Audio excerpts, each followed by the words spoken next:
যুক্তরাষ্ট্রের নিষেধাজ্ঞার তালিকা থেকে সিরিয়ার নাম সরানোর সিদ্ধান্তে দেশটি উচ্ছ্বসিত। এক বিবৃতিতে সিরিয়ার পররাষ্ট্র মন্ত্রণালয় ওয়াশিংটনকে আন্তরিক ধন্যবাদ জানিয়েছেন। যদিও বাশার আল আসাদের সময়ে মার্কিন ট্রেজারি মন্ত্রণালয় সিরিয়ার উপর বিপুল অর্থনৈতিক নিষেধাজ্ঞা জারি করেছিল।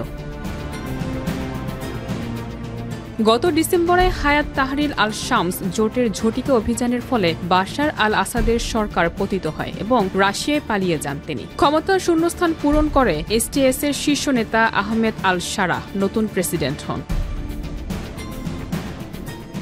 ক্ষমতার বদলের পর থেকে সিরিয়ার উপর থেকে মার্কিন নিষেধাজ্ঞা প্রত্যাহার নিয়ে আলোচনা চলছিল। ওয়াশিংটন থেকে দামেস্ককে জানানো হয় সব অর্থনৈতিক নিষেধাজ্ঞা তুলে নেওয়া হচ্ছে। সিরিয়ার পররাষ্ট্র মন্ত্রণালয় জানিয়েছে, এই ইতিবাচক পদক্ষেপের ফলে সবচেয়ে বেশি উপকৃত হবে সাধারণ জনগণ, দেশের মানবিক ও অর্থনৈতিক পরিস্থিতি উন্নত হবে এবং আন্তর্জাতিক বাণিজ্যে নতুন গতি আসবে।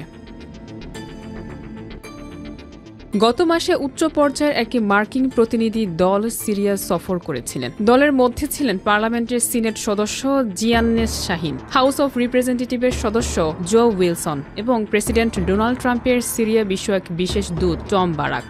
সিরিয়ায় পৌঁছে তারা প্রেসিডেন্ট আহমেদ আল শারা, প্রতিরক্ষামন্ত্রী, স্বরাষ্ট্রমন্ত্রী, সোশ্যাল অ্যাফেয়ার্স ও শ্রমমন্ত্রীর সঙ্গে বৈঠক করেন। ধারণা করা হচ্ছে এই সফরের পরই ট্রেজারি মন্ত্রণালয় সিরিয়ার উপর থেকে নিষেধাজ্ঞা তুলে নেওয়ার সিদ্ধান্ত নিয়েছে।